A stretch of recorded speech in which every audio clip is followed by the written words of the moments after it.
for my baby. Rub my seasoning. My name is Brad, and I'm a conservative Republican. Last summer, I happened to come across a video on the internet about the World Trade Center collapse on September 11th.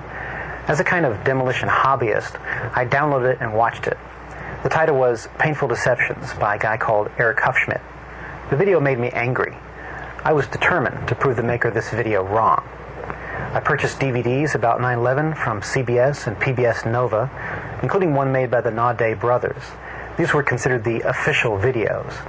And after watching them carefully and researching thousands of websites and archives on the internet, literally not sleeping for an entire week, I realized that the official story, not Eric Hufschmidt's Painful Deceptions, was unprovable, unsubstantiated, absolutely wrong. What you're about to see is information you should already know. Our news reporters, government, and media should have made all this material available to every one of us. Ask yourself why you've never seen it on TV. This is as close as we can get to the base of the World Trade Center. You can see the firemen assembled here, the police officers FBI here.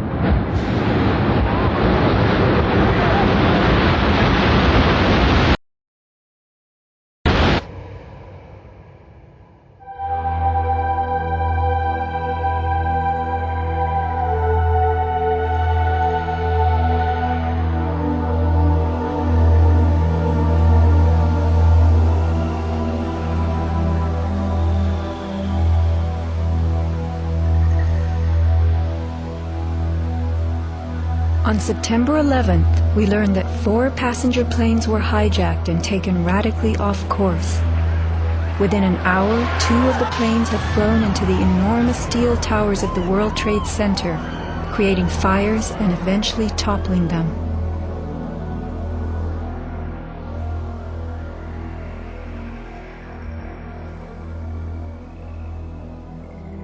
Dazed by the news, the American public soon believed the fires in the towers had burned so hot they caused the steel frames of the buildings to give way.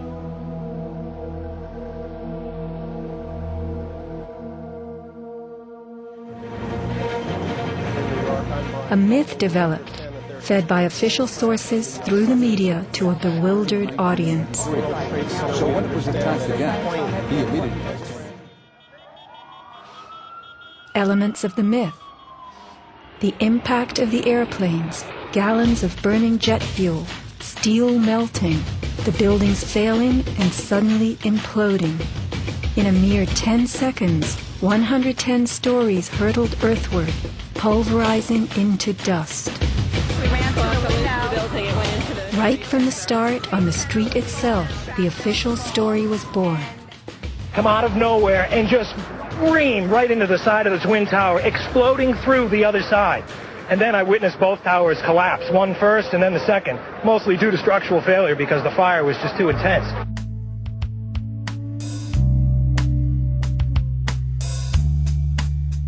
The myth bled into the FEMA report and was echoed by the experts. It was the combination of the impact load doing great damage to the building, followed by the fire, that caused collapse. John Skilling and Les Robertson were the structural engineers who designed the streamlined steel frames of the Twin Towers in the 1960s.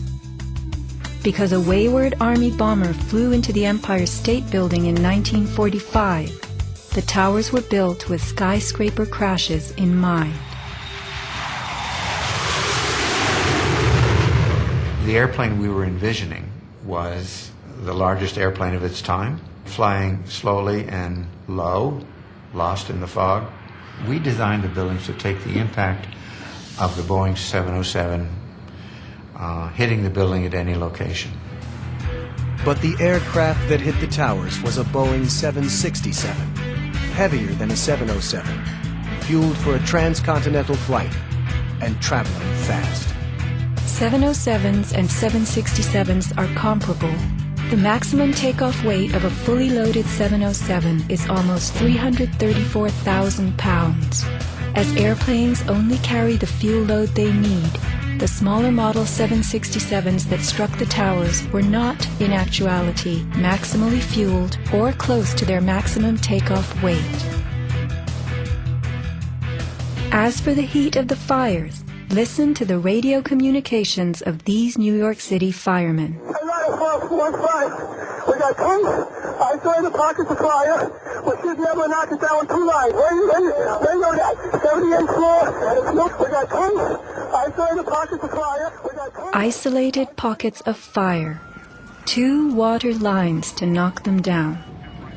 FEMA's executive summary relays that much of the fuel in the planes, jet-grade kerosene, was consumed by the initial fireballs and the following few minutes of fire.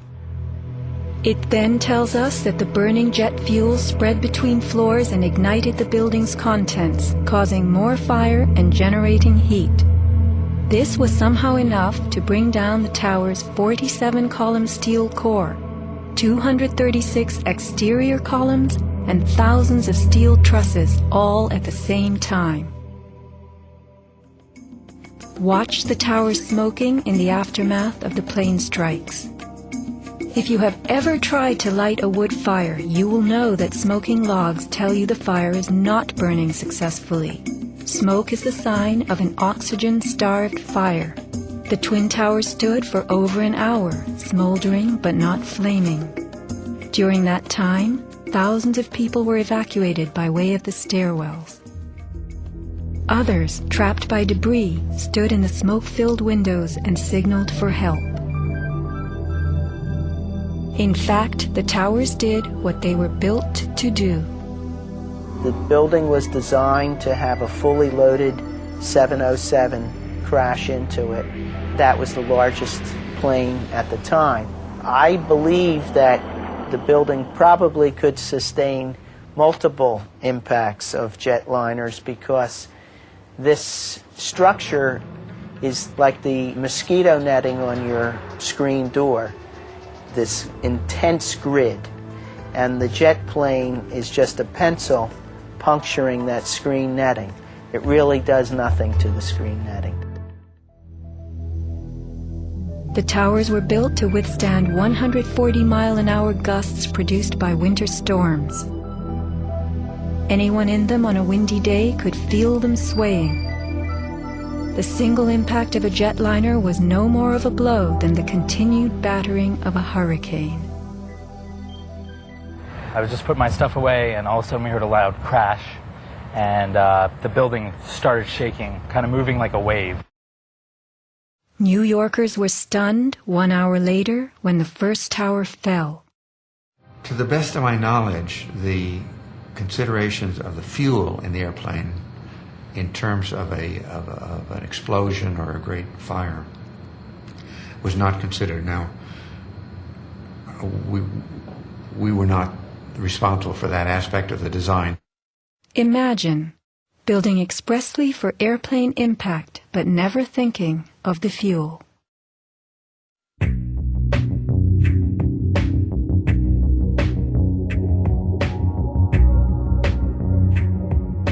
Never before in the history of the world has a steel building collapsed due to fire. I have not seen, until recently, a protected steel structure that has collapsed in a fire. True infernos have raged hot and long in steel-framed buildings, but not one of the buildings ever came down. In 1975, the World Trade Center's North Tower suffered a nighttime fire that flamed for 3 hours, spreading vertically from floor to floor. It burned twice as long as the fires of 9/11 without even a hint of a building collapse.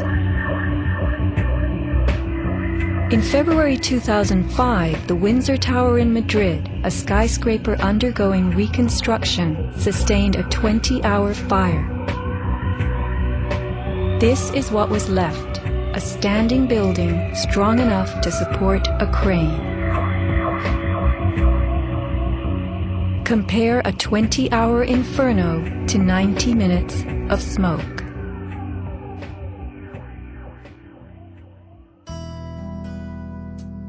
Why are buildings made of steel? Strong, light, and flexible steel frames offer many advantages over wood and concrete, especially where skyscrapers are concerned. Steel makes big buildings relatively light, with tremendous load-bearing capacity. The upper floors won't crush the floors beneath them, and steel holds up better to weather and fire. Most skyscrapers are built on steel or concrete frames, which is a grid of columns and beams that goes all the way through the building. The World Trade Center was different. It was what engineers call a tube structure. It was a very, very strong mesh of steel that surrounded the exterior. Inside there was the core, a rectangle of 47 columns made of 4-inch thick steel at the base, thinning with increasing height. The cores combined might with ingenuity, anchoring the towers and allowing them to flex. Look at the size of this steel. Solid, prefabricated floor assemblies, welded metal floor pans placed on top of trusses both welded and bolted to the vertical frames.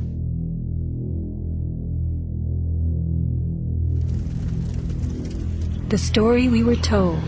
This rock-like steel grid gave way because fire warped the trusses, causing the bolts to fail.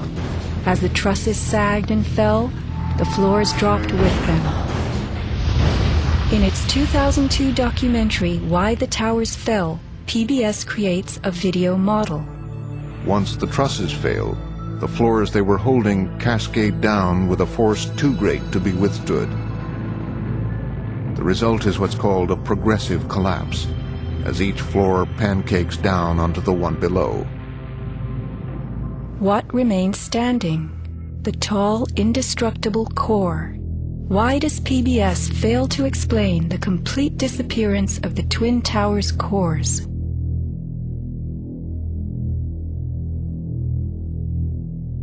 The official story's central thesis is based on heat, temperatures high enough to weaken steel. But people in the towers did not report such heat. Think about it. Neither steel, concrete, nor glass can burn. So what in those buildings could have burned to make such heat? How do these firefighters describe the collapse of the North Tower? We started running, floor by floor, it started popping out. It was if they had detonated. Yeah, detonated. They were planned to take down a building. Boom, boom, boom, boom, boom, boom, boom. All the way down. I was watching it and running. And others give similar descriptions. At 10:30, I tried to leave the building, but as soon as I got outside, I heard a second explosion and another rumble and more smoke and more dust. And then a fire marshal came in and said we had to leave because if there was a third explosion, this building might not last. Like, it sounded like gunfire, you know, bang, bang, bang, bang, bang, and then all of a sudden, 3 big explosions. Started walking down the stairs, we made it to the 8th floor. Big explosion. Flew us back into the 8th floor. Do you know if it was an explosion or if it was a building collapse? To me, it sounded like an explosion, but it was a huge explosion. Chief Albert Turry told me that he was here after the events that took place this morning. He tried to get his men out as quickly as he could, but he said that there was another explosion which took place, and then an hour after there was another explosion in one of the towers here. So according to his theory, he thinks that there were actually devices that were planted in the building. Reports of bombs in the buildings, explosions. A CBS reporter to Dan Rather. But I was coming toward the World Trade Center looking for CBS crews and asked a firefighter if he saw any. All of a sudden, there was a roll, an explosion, and we could see coming at us a ball of flame stories high. Listen to the sound of a large explosion right before the South Tower begins to fall. This is as close as we can get to the base of the World Trade Center. You can see the firemen assemble here, the police officers, FBI here.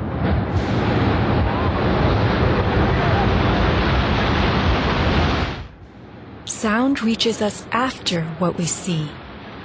If the boom we just heard was the sound of the building collapsing, it would follow the collapse. Instead, the boom is heard before. Whoa, whoa, whoa.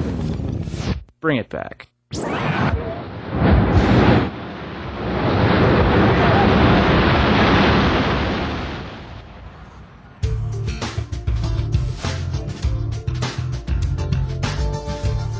Let's consider the characteristics of steel. Steel is an alloy of iron containing added carbon for flexibility, workability, and strength. In the days of old, blacksmiths heated iron till it was red and pounded it for hours to form it. Horseshoes, knife blades, and plowshares were typical creations.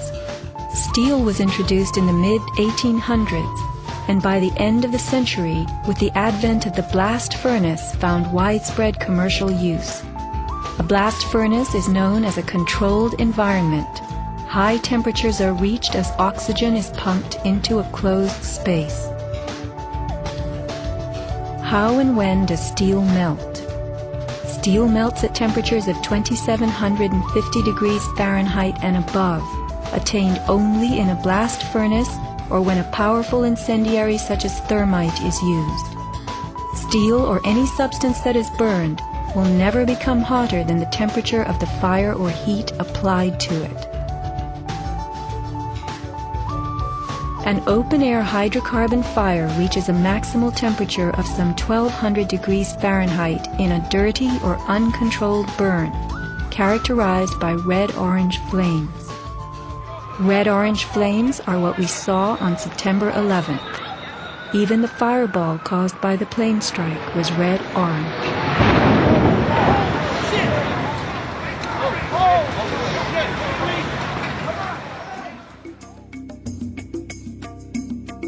A controlled burn falls between a dirty burn like a fireplace and a controlled environment, the blast furnace. A controlled burn employs a regulated mix of air and fuel, an example being your gas stove or the engine in your car.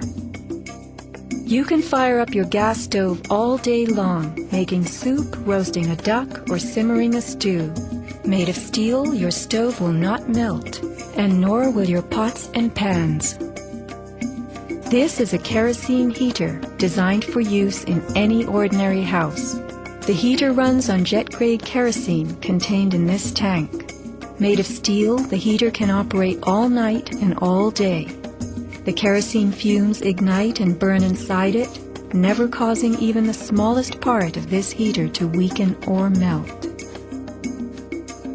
Yet we were led to believe that these tremendous buildings, framed in steel and surfaced in aluminum, totally collapsed from small scattered fires and 90 minutes of smoke.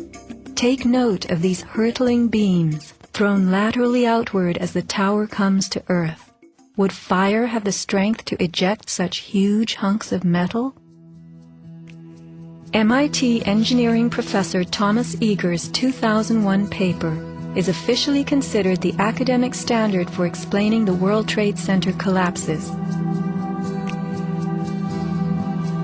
In it, he tells us that steel loses half its strength at 650 degrees Celsius, and that the fires that day did not get much hotter than this. He stresses, however, that the fires did not burn evenly. It was the uneven temperatures that caused the steel to deform and some of the floors to fail. These falling floors brought down the whole building.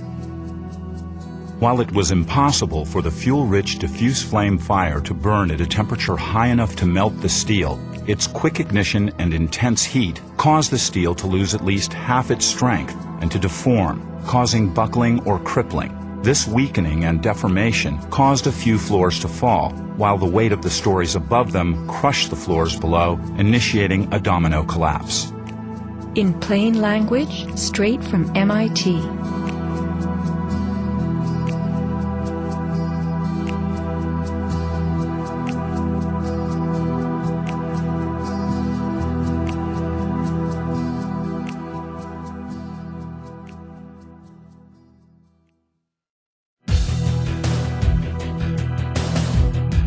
What do falling buildings look like? What do demolitions look like?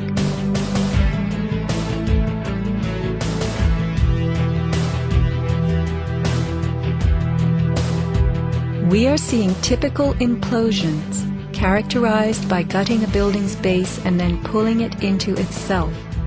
Computer-controlled sequencing fires the explosives in a rapid wave. Notice the jets of shooting concrete, the flashes, the pops, the caving of the buildings as they fall into their footprint, the tremendous, billowing clouds of dust.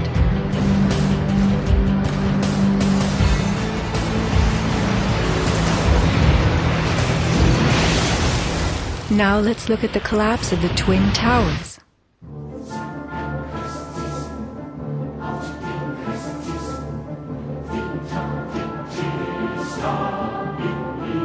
We are seeing explosions rather than implosions, a first in demolition history. A sequenced rumble becomes a roar as debris is thrown outward.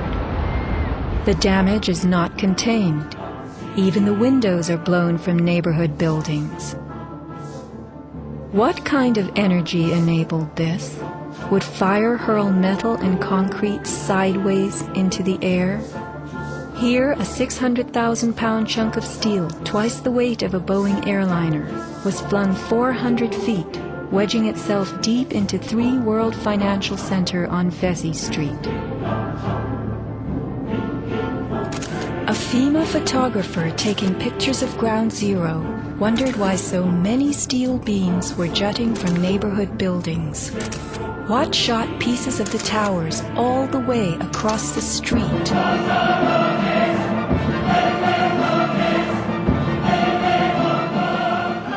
In April 2006, New Yorkers were distressed to learn that bone fragments, human remains from 9/11, had been found on the roof of the nearby Deutsche Bank building. And how, in God's name, did those fragments get there?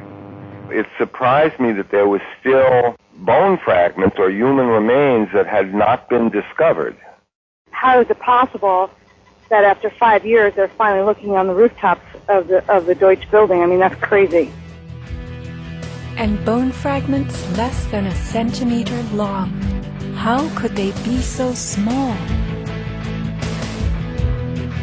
So much to be explained. Why did the South Tower fall first when it was the second tower to be hit? Watch the top of Tower 2 leaning outward, about to topple. Then, suddenly, it disintegrates in midair. What causes this giant slab of steel and concrete to turn into dust before our eyes?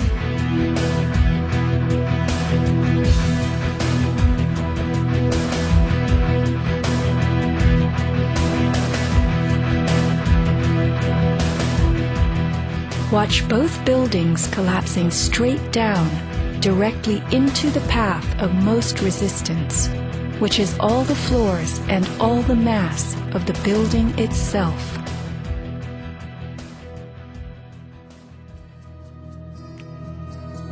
The World Trade Center towers came down in approximately 10 seconds. Seismic data from Columbia University puts the North Tower collapse at about 8 seconds and the South Tower at approximately 10. Lynn Simpson, a survivor from the 89th floor of the North Tower, describes the site. And I saw the Trade Center literally collapse in upon itself floor by floor by floor, and it took seconds for it to happen. It was a massive building, and it just pancaked. 10 seconds. These are 110-story buildings coming to Earth at free fall speed, the rate at which an object drops through air. The lower floors would need to give way completely as the floors above them fell. Can a person walk through a closed door as quickly and smoothly as one that is open?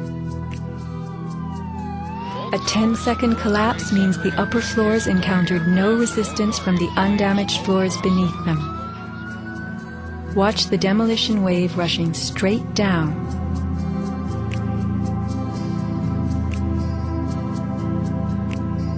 Here the South Tower is half its original height, but wreckage from the upper collapse has not yet fallen this far. We are watching a demolition moving faster than gravity itself, a building bursting into powder from top to bottom.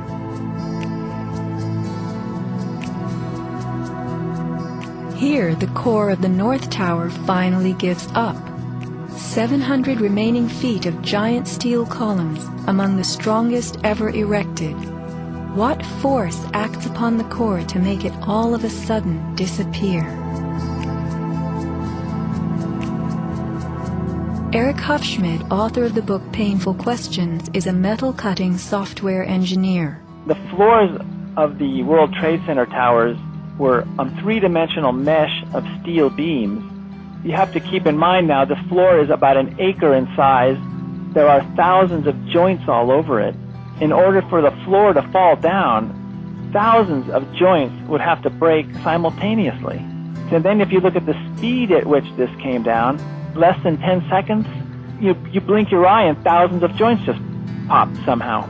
The only way you can explain that is with explosives. They had to have had explosives placed all over the floors at the primary joints. And then that would explain how all of the joints broke at such a rapid rate. The debris was crashing from one floor to the next. Debris cannot crash through steel and concrete floors as fast as it falls through the air. And there was no slowing. Explosives had to be breaking the joints ahead of the falling rubble, which is why the top half starts off collapsing slowly and then it starts picking up speed. This is a pancake collapse.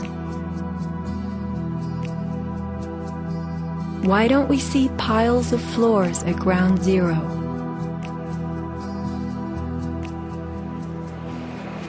And paper blown everywhere. Wouldn't a pancake collapse have trapped the contents inside? What blew this paper all over New York? If you were to drop a billiard ball from the top of the Twin Towers, it would hit the ground in just over 9 seconds, the average time it took for the towers to fall. Helped by gravity and falling through air, the ball will gain speed. The calculation for a pure pancake collapse of 110 stories, with each floor pulverizing to get out of the way, is 96 seconds. In the real world, with the floors creating resistance, a pancake collapse would lose speed. Never would it gain speed.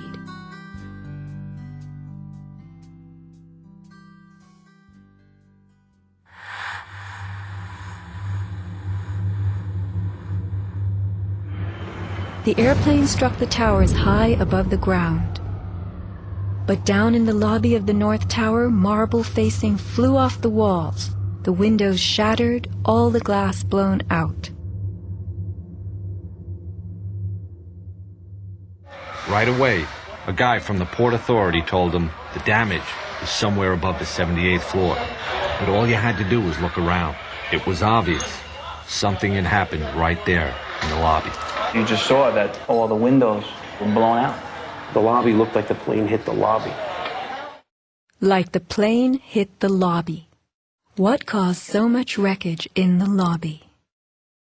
William Rodriguez, a maintenance employee at the World Trade Center and the last human being to exit the towers alive, describes a giant blast below his building. And all of a sudden we heard an explosion. It was a huge explosion that came from under my feet, meaning that it came from the sublevels between B2 and B3. And then there was a huge explosion at the top of the building.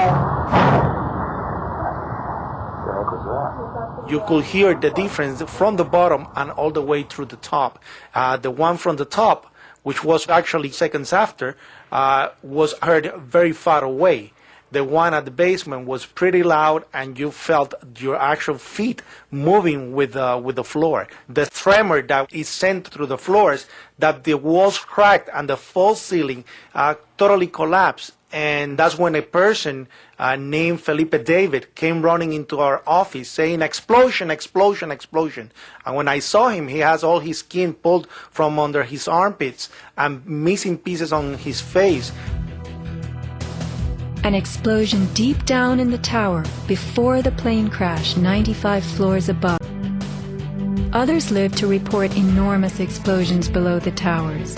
Construction worker Philip Morelli was in North Tower sub-basement 4 at the time of the first plane strike. I go downstairs, the foreman tells me to go to remove the containers. As I'm walking by the main freight car of the building, in the corridor, that's when I got blown. I mean, the impact of the explosion, of whatever happened, it threw me to the floor, and that's when everything started happening. Blown to the floor. Let's hear what happened next. I was racing, I was going towards the bathroom. All of a sudden, I opened the door, I didn't know it was a bathroom, and all of a sudden a big impact happened again. And all the ceiling tile was falling down, the light fixtures were falling, swinging out of the ceiling. And I come running out the door, and everything, the walls were down, and now I started running towards the parking lots. There was a lot of smoke down there, there was a lot of people screaming. People came with us running up the ramps. Philip then ran underground to the South Tower. You know, you got to go clear across the whole from 1 to 2 World Trade Center. You know what I mean? That's the way you got to run. And then all of a sudden it happened all over again. Something else hit us to the floor. Right in the basement, you felt it. Walls were caving in, everything that was going on. I mean, I know of people that got killed in the basement. I know of people that got broken legs in the basement. People that got reconstructive surgery because the walls hit them in the face. Engineer Mike Pecoraro in the 6th sub-basement found the parking garage and machine shop reduced to rubble.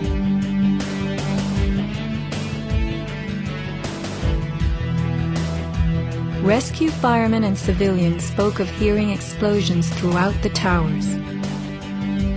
Firefighter Lou Caccioli told People magazine that as he and others evacuated workers, bombs were going off inside the building.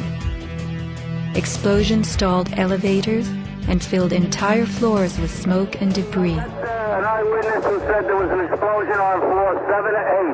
7-8 to dispatch, we've just had another explosion. Warren Street because of the secondary explosion. We've got numerous people covered with dust from the secondary explosion. And we got another explosion on the tower, 1013.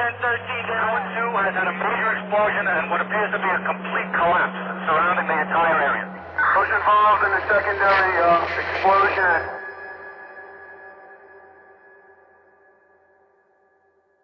William Rodriguez, helping the firefighters, reports blasts within the North Tower well before it fell. As I went up, I remember listening to small explosions on the upper floors, and these small explosions were not coming from the area of the impact. It was coming from lower floors. And when the second plane hit the South Tower, we heard boom. When we heard boom, inside our building, the North Tower, we heard pa pa pa pa pa pa pa pa. And on the security radio, we heard, we lost 65, meaning the 65th floor collapsed. And as we went down the stairwells, you could hear the actual collapsing inside the buildings. You heard rumble, you heard the cracking of the walls, I mean, pieces falling right next to us of the actual building.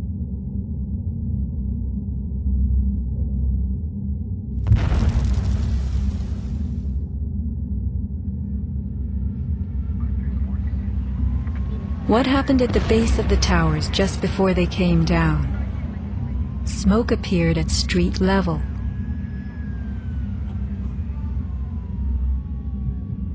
This video was shot from New Jersey. An explosion is heard as white smoke rises at the base of the building. Now people are gathering in large groups. In fact, at one point, smoke was coming from the city. Folks stepping out of bodegas.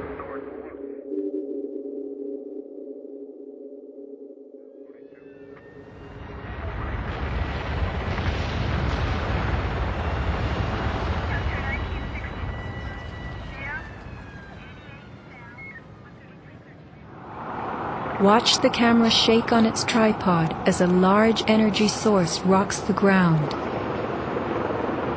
9 seconds later, the North Tower falls. I heard like an explosion and then a cracking type of noise. And then it sounded like a freight train, rumbling and picking up speed. I looked up and I saw it coming down. As I came out of the North Tower, everything started trembling under my feet like an earthquake.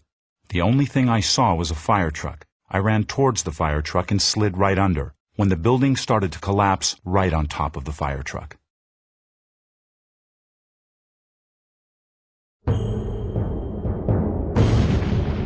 Across the Hudson River, Richard Siegel was filming an astonishing day.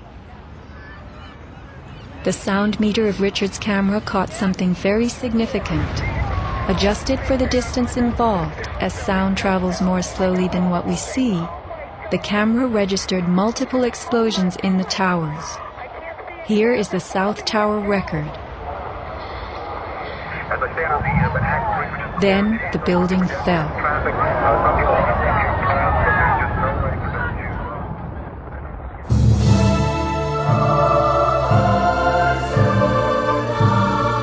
Let's look carefully at the collapse itself.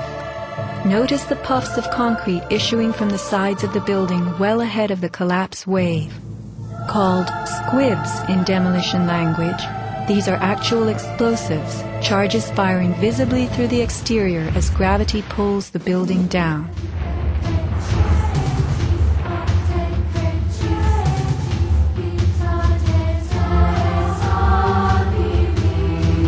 Here are more.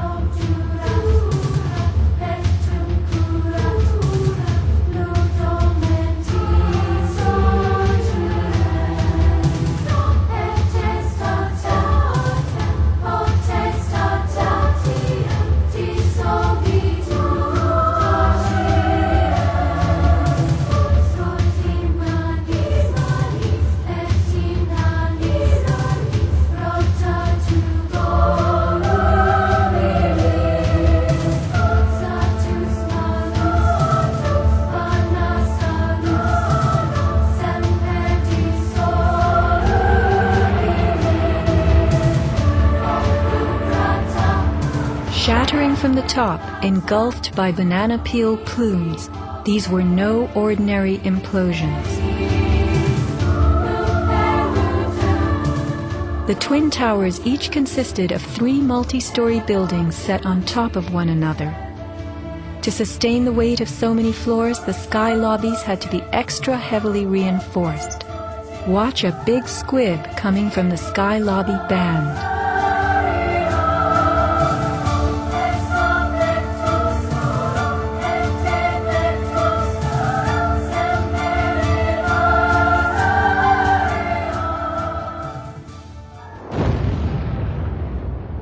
A powerful blast produces what is called a shock wave. Explosions generate extremely high compressional waves that exceed the limits of surrounding air and space, creating a violent force. When the debris started coming down, I was right in the shadow of the South Tower. I was less than 100 yards away. Everybody saw the video over and over again of that cloud chasing people down the street. It was like a tornado. It was like being hit by a wave at the beach, but the wave was intense, it was hot, it was noisy. It was like getting hit in the back by gravel, rocks, like somebody had picked up handfuls of rocks and was just throwing them at you. And the noise kept coming and coming, and one second I was running, and the next second I was flying. I was just, I had no control over my feet, no choice as to what direction I was going. I was in the air, and it seemed like I was being followed by this tornado of darkness. The South Tower fell first. This is the shockwave blast as it rocks the tower next door.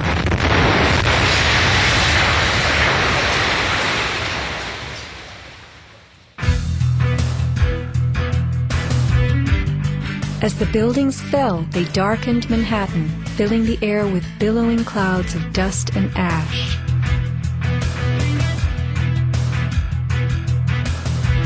What produces these huge, scudding, cauliflower-like masses of slowly moving dust?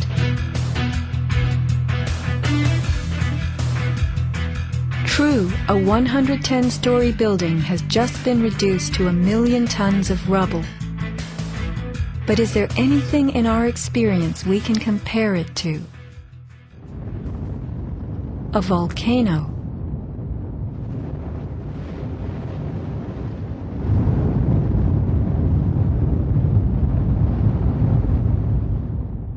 The U.S. Geological Survey website provides us with a definition of a pyroclastic flow as a ground-hugging avalanche of hot gas and debris. The rising gas chimney is clearly visible in this photo of the North Tower implosion with pyroclastic flows between buildings. The cauliflower shape of the debris clouds is a telltale sign of pyroclastic flows generated by massive explosions typical of volcanic eruptions and controlled demolitions. That is the second building that has gone down. A pyroclastic surge can even flow over water as hot gases carry dust created by explosive energy. Here, the South Tower implosion creates a pyroclastic surge moving out over the Hudson River. A volcanic eruption produces exactly the same thick, scudding ash, heavy with debris, hugging the ground as it flows out from a tremendous internal explosion.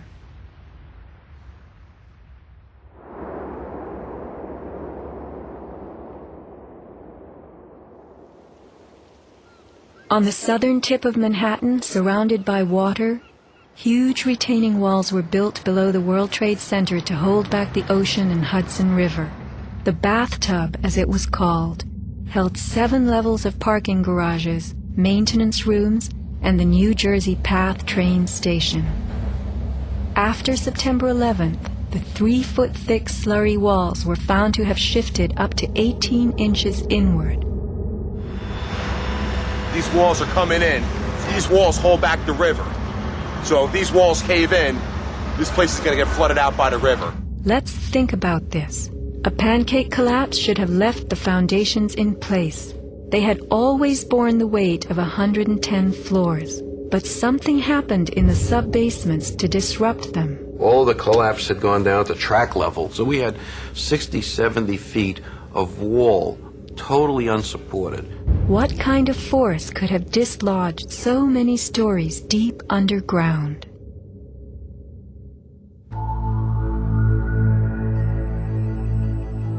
The pile itself seemed to have a life of its own. It spewed fire when we dug into it. The ground continued to burn. Les Robertson publicly reported that 3 weeks after the collapse, live fires burned and molten metal still flowed underground. You see how this debris is still smoking? That's from the fires that are still burning. 8 weeks later, we still got fires burning. Steel-toed boots is one of the biggest things. Out still on the rubble, it's still, I believe, 1,100 degrees. The guy's boots just melt within a few hours. In November 2005, physics professor Stephen Jones of Brigham Young University published a 25-page treatise on the collapse of the Twin Towers and Building 7, applying the laws of physics to the official story. From an interview on MSNBC. As we read in the FEMA report, it says here, and I put this in my paper, of course, the best hypothesis, which is the only one they looked at, fire, has only a low probability of occurrence. Further investigation, analyses are needed to resolve this issue, and Professor, I agree with that. I'm sorry that we are out of time, and I'm not sure that one other thing I want to mention about... Okay, if you can hit it, just hit it quickly. All right. Okay, here we go. Molten metal in the basements of all 3 buildings. Right. And yet all scientists now reasonably agree that the fires were not sufficiently hot to melt the steel. So what is this molten metal? It's a direct evidence for the use of high-temperature explosives such as thermite. Thermite produces molten iron as an end product. Okay. We appreciate your coming on, even if I don't understand your theories. We appreciate you trying to explain them. Thanks. Professor Jones barely got in his mention of thermite. An incendiary used by the military, thermite is a compound of iron oxide and aluminum, which when ignited sustains an extreme heat reaction, creating molten iron. In just 2 seconds, thermite can reach temperatures over 4,500 degrees Fahrenheit, quite enough to liquefy steel. This is thermite melting the engine of a car. We know that open-air fires cannot burn hot enough to melt steel, but metal had melted at the base of the towers. The second product of a thermite reaction is aluminum oxide, visible as white smoke. Was thermite used in conjunction with explosives on September 11th? Watch this very bright substance pouring from the 81st floor of the South Tower.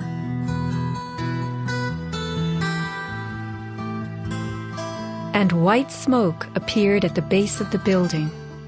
Would this be aluminum oxide, the byproduct of a thermite reaction?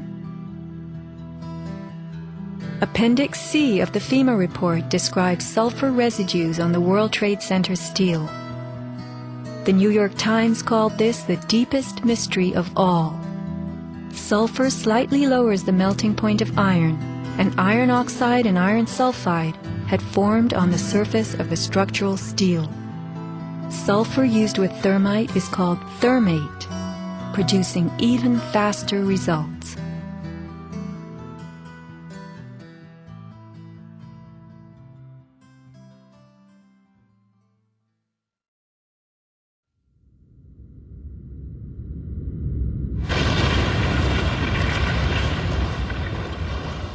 Let's look at what happens in the demolition industry.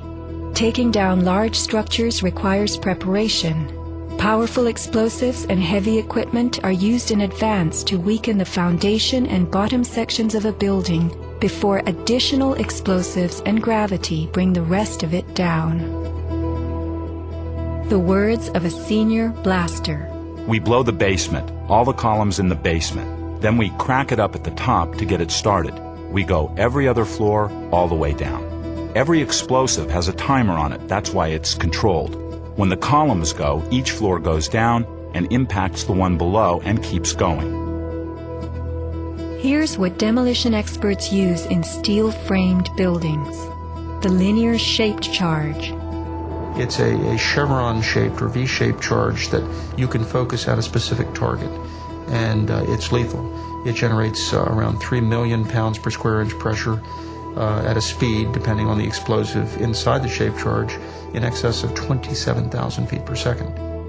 Besides the unfathomably powerful shaped charge, blasters have a lot of tricks. There are over 1,000 different types of explosive. Different because they detonate at varying speeds. This is detonating cord, and this burns at about 21,000 feet per second. Comes in all colors, pastels too. With the use of delays, we can control pretty much where the debris lands. We can control vibration. We can control noise levels. Timing and delays are the key to just about everything in our business.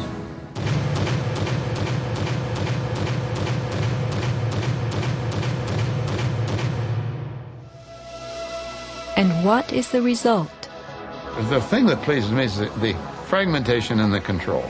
I wanted to take a building and break it up into millions of pieces and put it in this basement as artfully as we do it, and it works just like clockwork. So we've got it all down to a science. It gives me goosebumps to talk about it.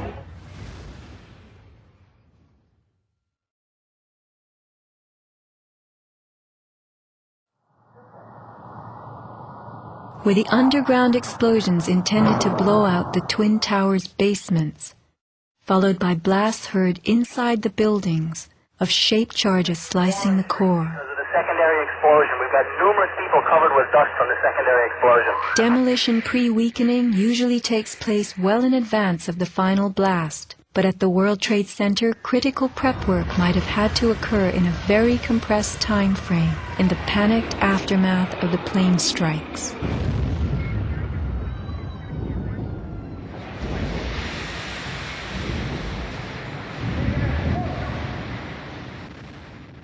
These core columns were discovered after the collapse.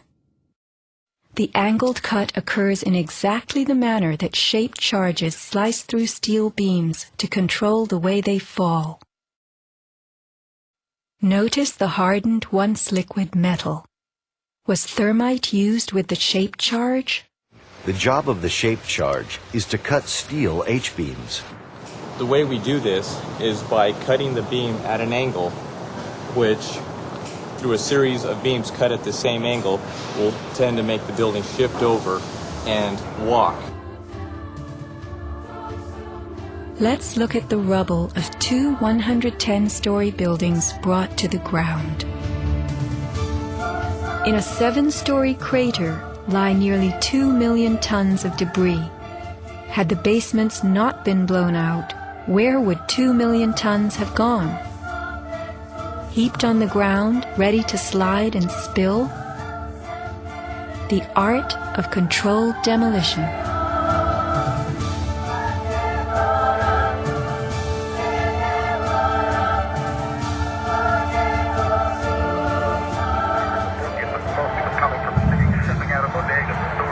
Remember the pre-collapse and mid-collapse explosions caught by Richard Siegel's camera on the Jersey Shore? Were these the blasts that took out the core and upper basements? Just before the final crumble, a mind-boggling sequence of computer-controlled delays that blew the exoskeleton, pulverized the concrete, to bring the whole structure rolling to the ground.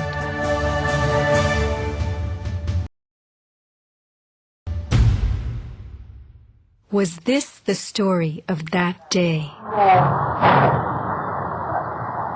Inside our building, the North Tower, we heard pa pa pa pa pa pa pa pa pa. And on the coming from the city, folks stepping out of bodegas and stores below.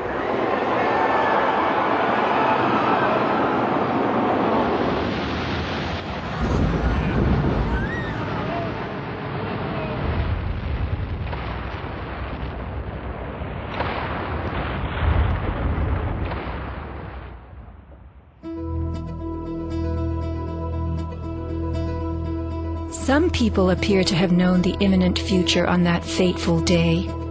FEMA had arrived in New York on Monday night, ready for a bioterror drill. Spokesman Tom Kenny to Dan Rather. To be honest with you, we arrived on late Monday night and went into action on Tuesday morning.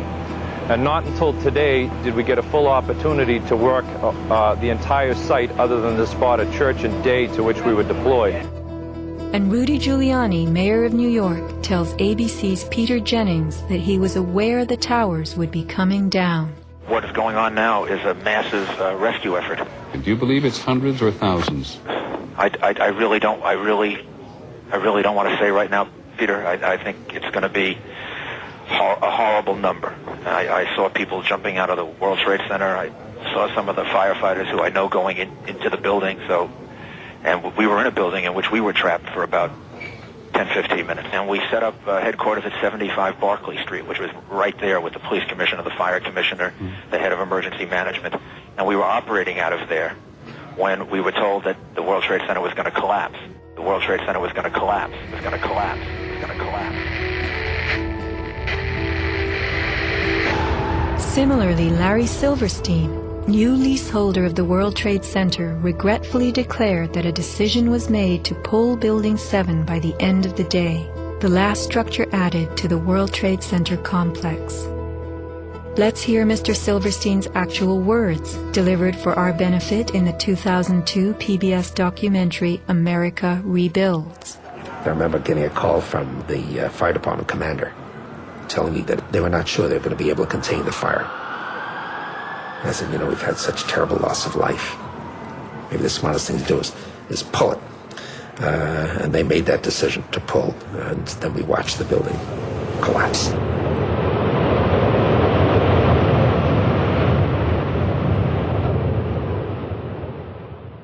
Blast, shoot, blow, and pull are terms used in the demolition industry to refer to bringing down buildings, bridges, and other structures. Because I actually blew the hospital down that I was born in. Originally, we had figured to shoot it, let it drop straight down. Then, watch Demolition Dynamics attempt a big blast.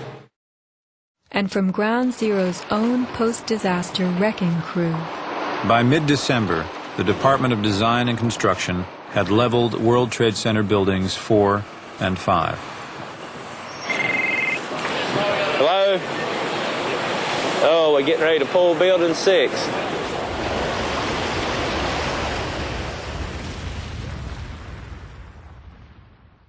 Silverstein, a commercial real estate tycoon with international political connections, acquired a 99-year lease on the World Trade Center complex in the spring of 2001.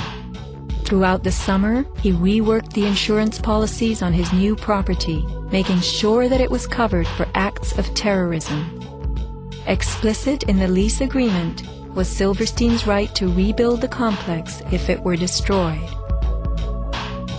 After 9/11, Mr. Silverstein fought his insurers in court to obtain double his policy limits for the destruction of his property, maintaining that the double hijacking constituted 2 disasters caused by terrorists, not just one.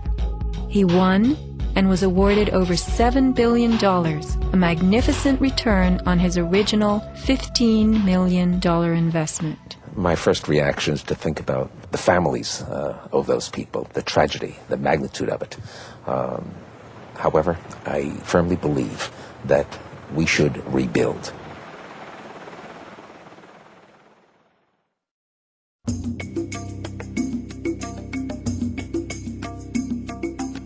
Just in the last few seconds, another building, building number 7, one of the buildings in support of the World Trade Center towers, has collapsed. World Trade 7, functioning as the command center for the complex, housed giant diesel backup and oxygen systems, the mayor's protected emergency bunker, and offices for the CIA, Secret Service, Department of Defense, and Securities and Exchange Commission.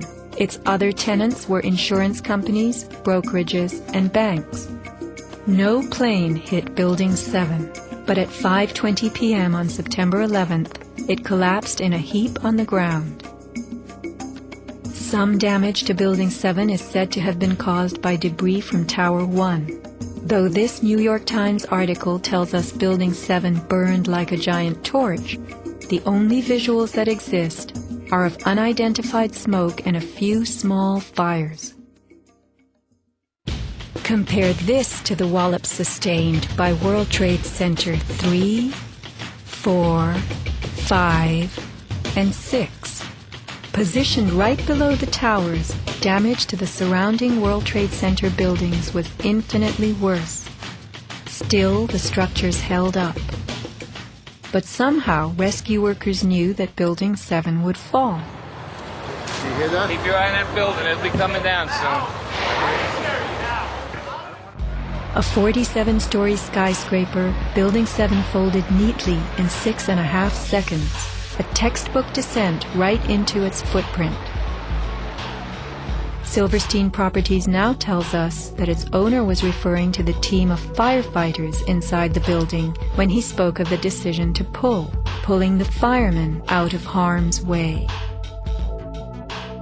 However, there were no firefighters in Building 7, according to FEMA, NIST, and Fire Chief Frank Fellini. They were ordered out at 11:30 that morning. 6 hours later, the building came down. You know, we heard this sound that sounded like a clap of thunder. Turned around, it looked like there was a shock wave ripping through the building, and the windows all busted out, and it was horrifying. About a second later, the bottom floor caves out, and the building followed after that. Radio host Alex Jones notes the mark of a classic implosion. This is a photo taken 1 second into Building 7's collapse. Notice the crimp. If we look at other controlled demolitions, we see that they first blow one of the central columns so the building falls in on itself. If you don't do this, the building falls outward and can damage surrounding structures. Building 7 had a classic crimp or wedge. Its central column was blown out first, so it didn't structurally damage buildings just a few feet away from it. Remember the mayor's emergency bunker? Ensconced on the 23rd floor of Building 7, it was retrofitted with superglass, water, oxygen, and its own generator. But Mayor Giuliani chose to find emergency shelter elsewhere on September 11th. Why Building 7? Even the media and its experts were confused. The History Channel interviews structural engineer Ramon Gilsans, who points out the obvious crimp and even speaks of the implosion. Engineers are not just focusing on the Twin Towers. The most disturbing structural event was not that the Twin Towers fell, but that Tower 7, ignited by flying debris, fell due to fire alone. Building 7 was a steel frame building, and it's the first steel frame building that has collapsed due to fire. The failure of the building was an implosion, so it failed completely different than Towers 1 and 2, in which the floors failed first. Why Building 7? Let's ask the question again. As the WTC Command Center, was it the hub for the 9/11 plan? Also, in 6.5 seconds, lost forever were thousands of SEC case files on corporate fraud, including those relating to the notorious activities of giants WorldCom and Enron. A few indictments for stock fraud, but what of the $70 billion California electricity swindle? It disappeared.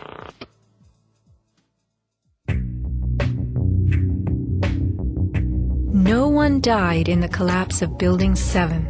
It was vacated well in advance of its implosion, but not the Twin Towers. Why weren't police, firemen, and civilians in these buildings told what to expect? Tragically, employees in the towers were advised to return to their offices. The announcement came on that everything was fine. Tower 1, they were evacuating, but Tower 2 was fine, and we could go back to our offices. We're about to go through the turnstile. The security guard says, "Where you guys are going?" I said, "Well, I'm going home because I saw fireballs coming down." He said, "No, your building is safe. It's secured. It is safer to stay in your building. Go back to your office." Stanley Prayamnath returned to the 81st floor. Then, I just happened to raise my head looking straight towards the Statue of Liberty, and what I saw was a giant airplane coming straight towards me.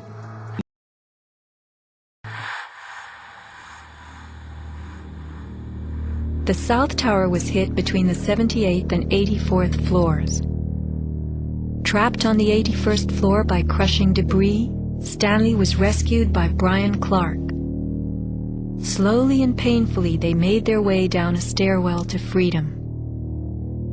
Outside, Stanley had a feeling of uncanny prescience for what was to come.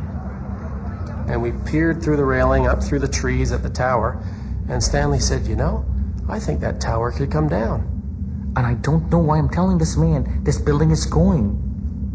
But I knew it was not over. I said, "There's no way. That's a steel structure. That's just draperies and carpets and furniture burning. You know, there's no way." And I didn't finish my sentence when the tower started to slide. And I can still remember hearing, first of all, this boom, boom, boom explosion.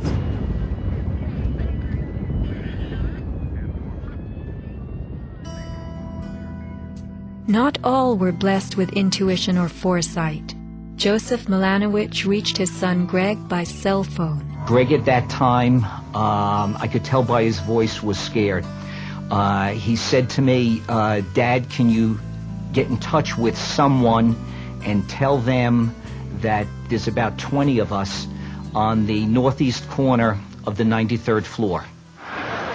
Greg had been about to leave the South Tower after the North Tower was attacked, but was told it was safer to return to his desk. A couple of times he said, "Why did I listen? Why did I listen?"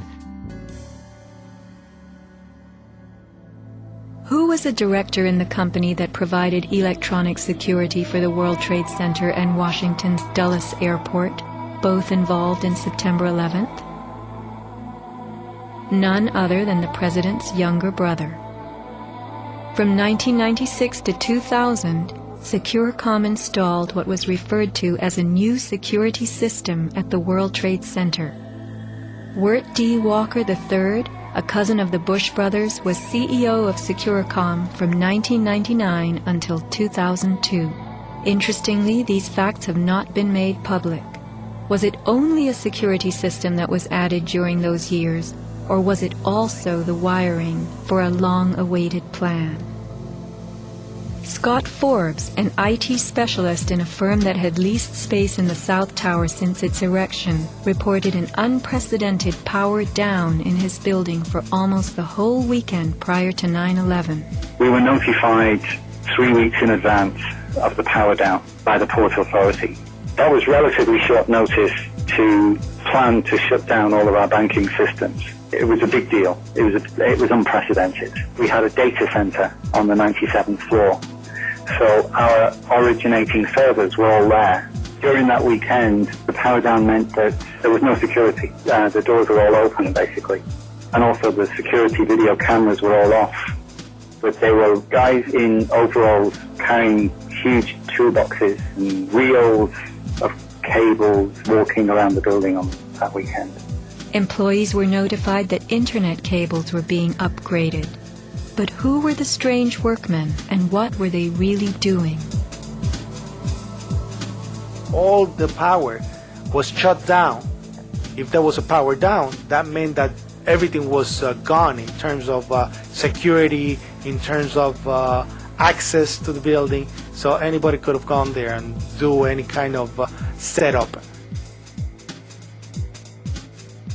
Having worked overtime to get his company's servers back up, Scott took the day off on September 11th. As he watched the towers collapse from New Jersey that morning, he was sure this had been the purpose of the mysterious weekend work.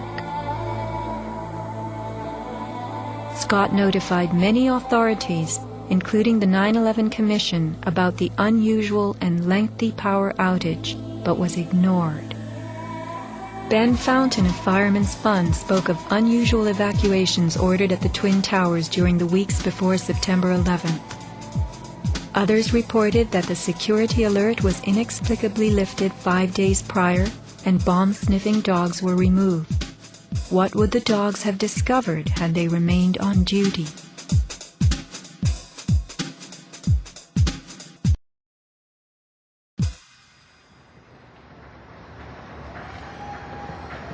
Not long after the disaster, Lower Manhattan saw banners like this one.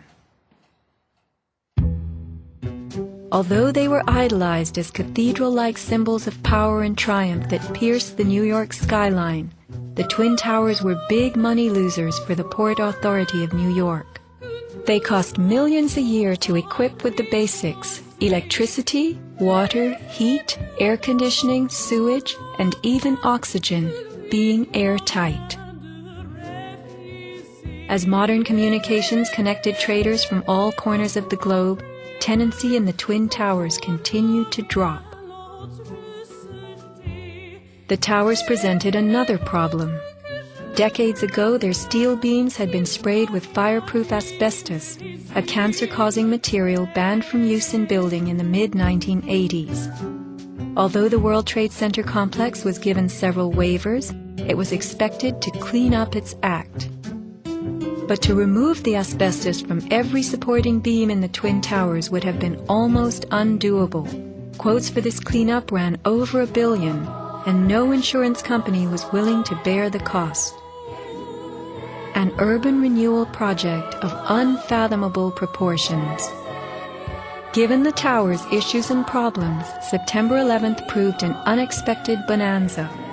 The Trade Center was built in the 1960s to revive a rundown area of New York, and 40 years later, urban renewal could again take place. 2 white elephants were removed, and a brand new complex is in the works. The full height of the new Freedom Tower will soar to 1,776 feet.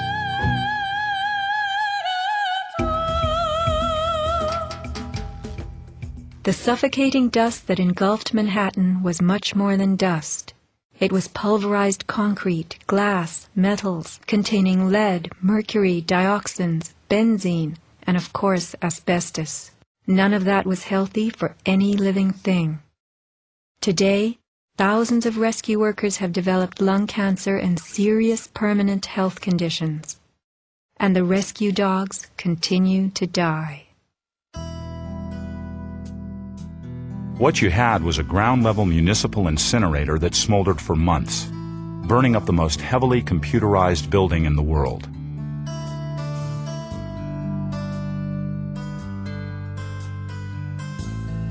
Patients have had black paste coming out of their pores. They have reported bowel movements that are blue or green and have smelled like smoke, despite the fact that they have not been at a fire scene for months. Only 3 days after September 11th, Washington instructed the EPA to declare Manhattan safe and reopen Wall Street, though the air remained toxic. A federal judge is blasting the former head of the Environmental Protection Agency for telling New Yorkers it was safe to return to their homes and offices near Ground Zero soon after the 9/11 attacks. The judge called Christine Todd Whitman's actions, quote, conscience shocking, and refused to grant her immunity. It was documented that the White House ordered EPA to tell these lies, to downplay the seriousness of the environmental hazards. In addition, 9/11 first responders who have fallen ill and applied for aid have been denied.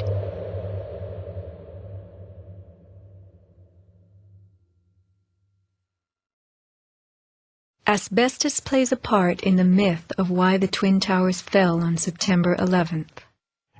The steel had been sprayed with a lightweight fireproof foam, which, while cheaper, was much less adhesive. The New York Times has reported that the foam fell off easily, and the Port Authority had been fixing and replacing missing sections in the months before September 11th. But even if the fireproofing had been perfectly applied, the impact of the plane crashing into the North Tower was so powerful, it simply blew most of it off, allowing the fire to attack the steel beneath. Once the planes hit, whatever condition it was in before the fact, made no difference because an impact would knock it off and the fire would have devastating effects on the steel. One good smack from a jet plane and the puffs of asbestos are all blown off the steel. Would a few hundred doors slamming do the same thing? Here, the History Channel tells us how, due to poor fireproofing, flames swept through the pockets between floors. As much of the fireproofing had been dislodged on impact, the flames were attacking unprotected steel. When steel is not protected, the strength reduces very fast.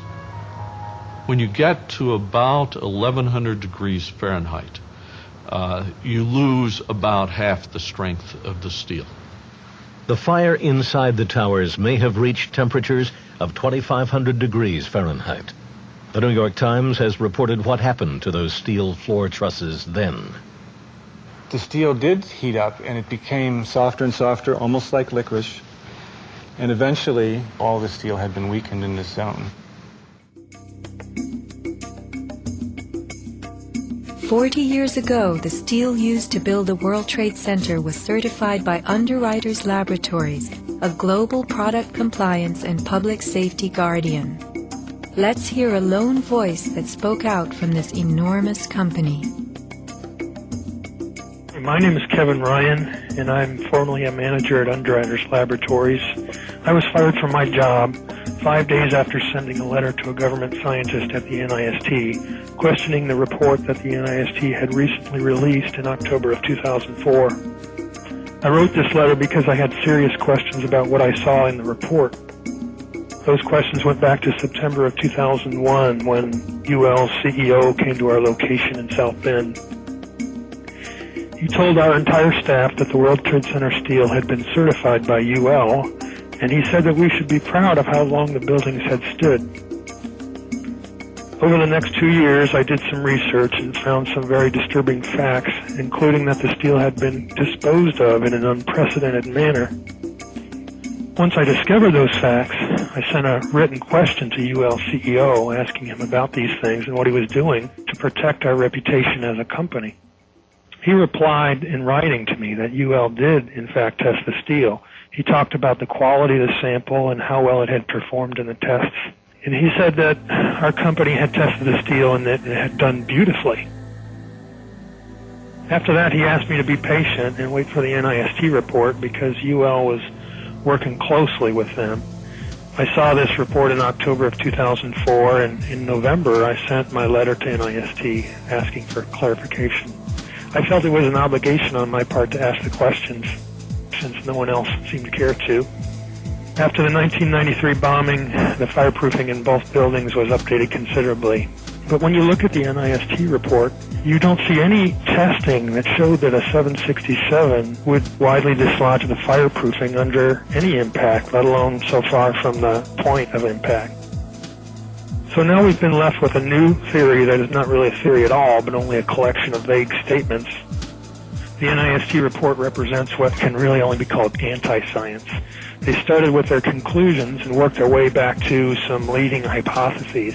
When the results of the physical tests showed that the temperatures were far too low to soften steel, and that the floors could not have collapsed, and that the fireproofing could not have been widely dislodged, the NIST ignored these results and built a black box computer model that no one can argue with, and that would spit out the right answers. Today, anyone who's conscious enough to know what's happening in the world knows that most government policy is being driven by this false story. Crack down and punish the perpetrators of this attack. This is being seen on Capitol Hill as another Pearl Harbor, as another Pearl Harbor, as another Pearl Harbor. The steel in dragon-like lengths and contortions spoke for itself, bent, deformed, without cracks. I found it hard to believe that it actually bent because of the size of it and how there's no cracks in the iron. It bent without almost a single crack in it. It takes thousands of degrees to bend steel like this. Typically you'd have buckling and tearing on the tension side, but there's no buckling at all. There's no buckling at all. Here is the meteorite, molten iron fused with concrete. And architects, engineers, people who work with steel, welders have just never seen the level of destruction and the level of deformation of this material in our lives. It is true that heat expands steel. In a fire, steel members may swell and bend slightly. But this, how could these huge tangles have been created? The steel below the towers had melted at many thousands of degrees. Since metal conducts heat, were these twisted remains formed by high temperatures wicking their way through a gridwork of steel?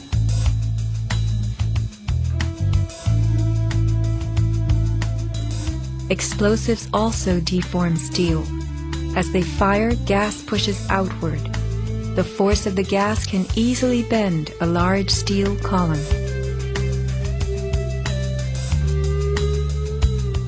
Two kinds of debris, huge shattered columns that could break a truck, combined with matter that was near pulverized. You have 2 110-story office buildings. You don't find a desk. You don't find a chair.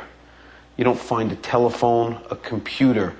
The biggest piece of a telephone I found was half of the keypad, and it was about this big. In 1886, 4 gold miners lost their lives in an underground explosion. The bodies of these 4 men were brought to the surface in one barrel. The biggest piece recovered was part of a foot. September 11th left over 1,100 bodies unaccounted for. At Ground Zero, this was found inside a length of steel. And before they sealed this up with the sheetrock and all the building materials on the interior face, the workers would sometimes put beer cans, and the newspaper that we found, the New York Times paper, we found in a similar spot to this.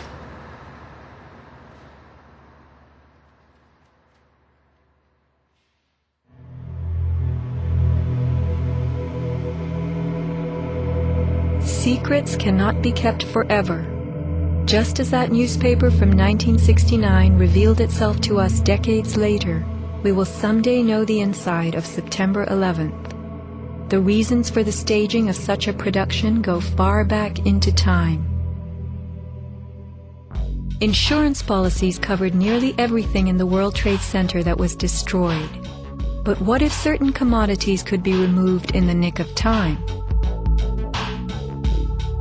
Gold and silver held by commercial banks and the COMEX exchange is said to have been stored beneath Ground Zero. This single cache belonging to the Bank of Nova Scotia was unearthed and made public. Was there more, and was it removed, remains a question. As last survivor William Rodriguez climbed the stairwell to rescue people, he remembers a very strange thing. As I stood there on the 33rd floor, I heard very strange noises on the 34th floor. Now, the 34th floor was an empty floor, a floor that did not have any kind of walls, or it was a construction floor. It was totally hollowed out. There was nothing there, and I heard very heavy equipment being moved around, and it sounded like dumpsters with metal wheels being moved around, and I got scared because I knew it was an empty floor. Nobody was supposed to be there. As a matter of fact, not even the elevators stopped there. You have to have a special access key to open the door on the 34th floor. So to find that there were strange noises there, and I continue actually bypassing that floor because I didn't dare to open the door on the 34th floor. Something told William Rodriguez not to mess with the 34th floor. I got scared. Yet William Rodriguez was not a man who was scared that day. He remained in a burning building against firemen's orders, endangering his own life as he saved the lives of others. What could have been happening on the 34th floor? For weeks, Scott Forbes had heard similar noises on the 98th floor above him. It must have been at least 4 to 6 weeks before 9/11. It was like rebuilding work going on upstairs. The tenants, the people from Aon who had been there were moved somewhere else. The offices were just vacant. And there was a lot of heavy machinery building work going on. It was almost like pneumatic drills and lots of hammering, so much so that the floors were shaking. That's how noticeable it was. It was almost as if something heavy was being moved and then it was being taken off wheels, and it was like boom. Our floor underneath literally shook. You could feel the weight above you. That was how large it was. On one occasion, I opened a door to see what was going on, being nosy. When I opened the door, the whole office space was empty. There was nothing there at all. It was quite bizarre because it was just empty. Completely empty, barren, nothing. Zero. Not even cables hanging from the ceiling, but there'd been these heavy noises and vibrations up above. It was really strange. And the noticeable dust in the building the week before. It was probably the week leading up to 9/11. Every morning I'd come in around 7 a.m. and the dust was incredible. It was filthy. It was like the cleaners weren't cleaning. Right where the windows were, there was a sill which enclosed radiators. I was sick to death of the dust which was appearing on the windowsills. It was dirty grey and very, very noticeable in that week leading up to 9/11. Where was that dust coming from? Grey dust Scott himself had to clean. Was it powdered cement? The steel columns of the Twin Towers formed an endo and exoskeleton. Had something been placed around the edge of the building, holes been drilled to contain it? Was the dust in those final days a telltale sign? As white elephants, the buildings were full of vacant offices. Tenants could be temporarily moved around for upgrades as Aon was, and a plan arranged to perfection. Was the strange construction that could be heard but not seen going on all over the towers? Larry Silverstein took possession 6 weeks before September 11th, when the strange construction began. Were the sounds that scared William Rodriguez the last of the rats as they left a sinking ship?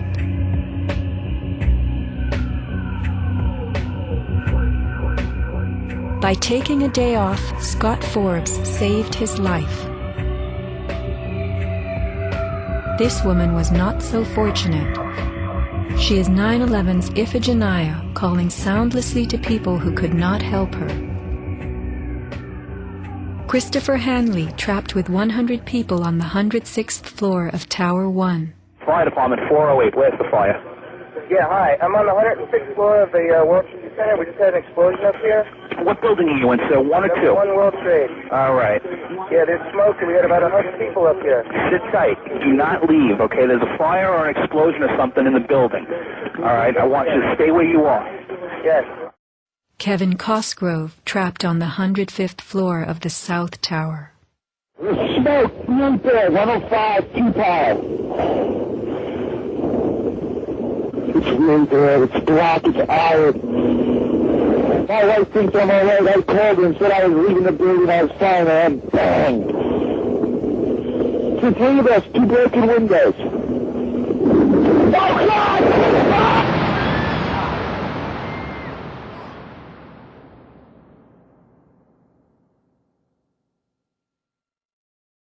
Let's not forget these people whose fate on this day was decided for them.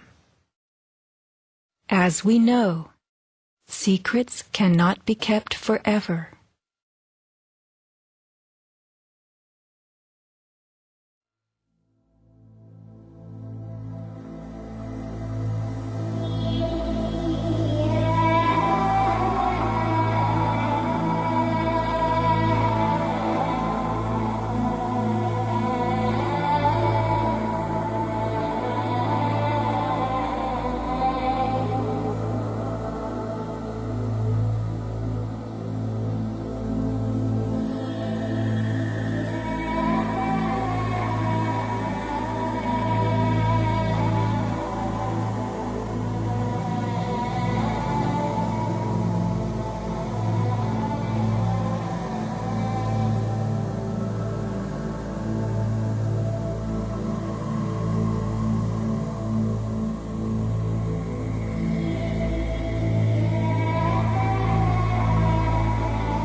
When I reach the place I'm going, I will surely know my way, and I will turn and look inside me, bid farewell to one more day.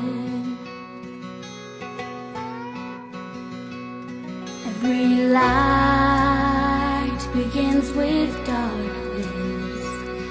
Every flower's once a seed, and with the sun and wind to taste us, we are bound to be released.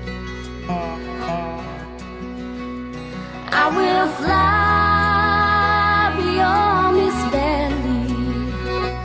I will open up the gate, and when I reach the place I'm going, I will surely know my way.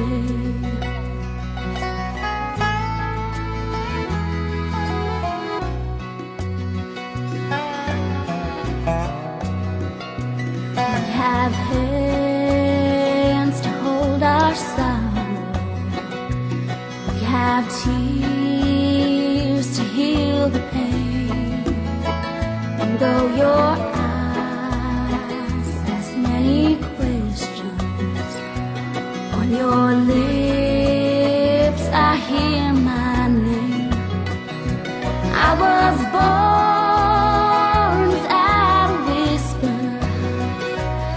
was born beneath the rain, but when I reach the place I'm going, I will surely know my way. I will surely know my way.